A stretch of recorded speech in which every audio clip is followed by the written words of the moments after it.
Oke, kita kembali lagi terkait dengan pengabdian masyarakat begitu ya, dengan kelompok KKM 499 ya, dengan dosen pembimbingnya adalah saya, dengan subtema edukasi optimalisasi PMN pada Satker X Kementerian Y begitu ya.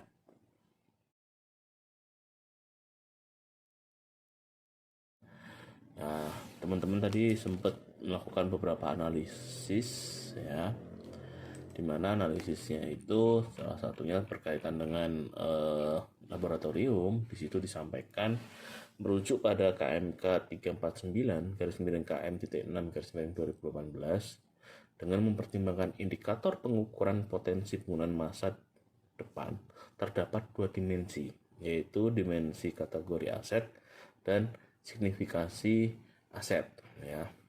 Alat laboratorium tersebut dikategorikan menjadi aset operasional dan aset tambahan, di mana aset operasional merujuk pada alat yang digunakan untuk menunjang TUSI ya. Di situ ada HPCL, TOC AMDK dan TOC organik. Namun idle karena faktor-faktor yang sudah dijelaskan di atas gitu ya. Kemudian ada yang aset tambahan, yaitu aset yang digunakan untuk fungsi pendukung atau membantu penelitian, yaitu freeze drying dan centrifuge. Selanjutnya, dalam hal signifikasi aset operasional mempunyai subindikator penting untuk pemberian layanan, namun dalam hal terjadi kegagalan aset alternatif pengganti dapat dengan cepat. Sedangkan untuk aset tambahan mempunyai subindikator pemberian pelayanan tidak terlalu berpengaruh gitu ya. Sehingga di sini ada sedikit alternatif penggunaan lainnya di masa depan, karena pertama sedikit peminat pengujinya memesan alat tersebut. Untuk aset tambahan ditarik kesimpulan bahwa tidak ada alternatif penggunaan lain di masa depan.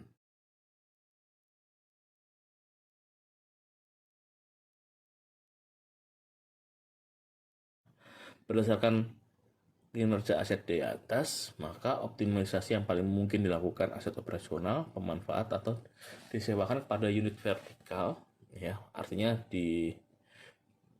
dialih statuskan gitu ya penggunaannya kepada unit vertikal satker lain di Kementerian Y gitu ya,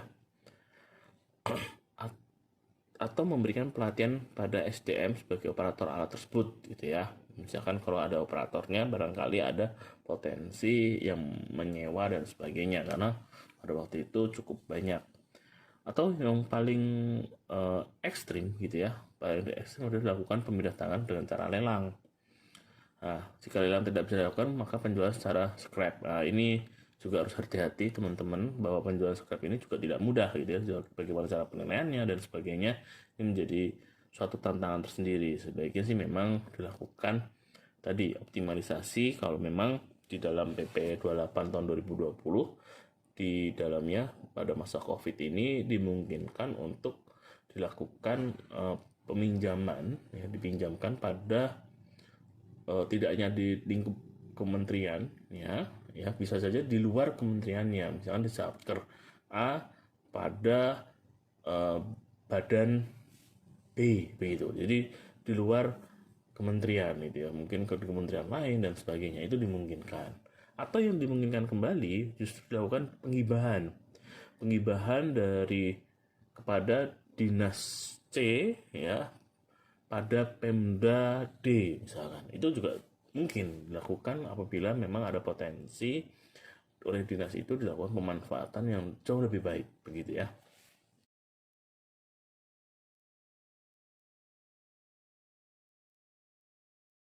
Kaitan dengan rumah dinas gitu ya, di sini ada didasarkan pada PMK 138 tahun 2010 tentang pengelolaan PMN berupa rumah negara ya.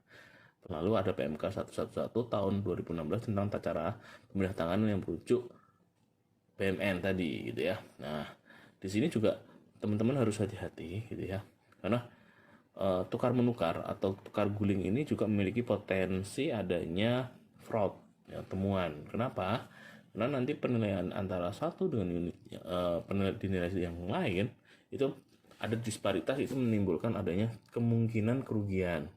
Sehingga kalau dari pendapat atau pandangan dari saya, ya, ini tidak dilakukan tukar menukar, namun memang kalau memang tempatnya sudah tidak lagi relevan, cukup misalkan melanggar RT RW, ya, tata ruang, tata wilayah dan sebagainya, maka bisa saja aset itu dijual gitu ya. Tanah itu bisa dijual, bangunan dijual, membeli tanah dan bangunan yang sesuai dengan RT RW tadi, ya. Misalkan banyak sekali alasan-alasan lain yang bisa apa namanya menjadi dasar mengapa perlu adanya pemindahan tempat dan sebagainya gitu ya. Mungkin karena kosong bertahun-tahun memang tidak dibutuhkan kembali dan sebagainya, sehingga aset itu bisa saja tidak sesuai dengan RT RW.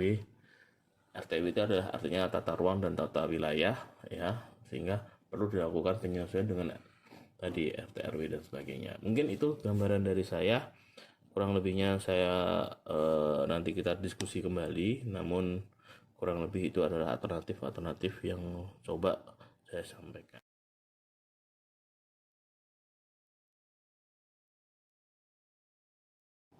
Tadi ada alternatif yang coba ditawarkan. Kembali lagi, yang memiliki kewenangan tetap saja pengelola, ya, pengelola satker tersebut, ya, satker X akan memilih strategi mana yang akan dipakai untuk tadi, apakah terkait dengan alat laboratorium maupun rumah dinas, itu dikembalikan pada aspek hukumnya, aspek ekonominya, aspek sosialnya, aspek politiknya, sehingga pertimbangan-pertimbangan itu juga menjadi dasar untuk dilakukan pengelolaan BUMN yang lebih baik, begitu ya. Itu kurang lebih gambaran dari saya gitu ya.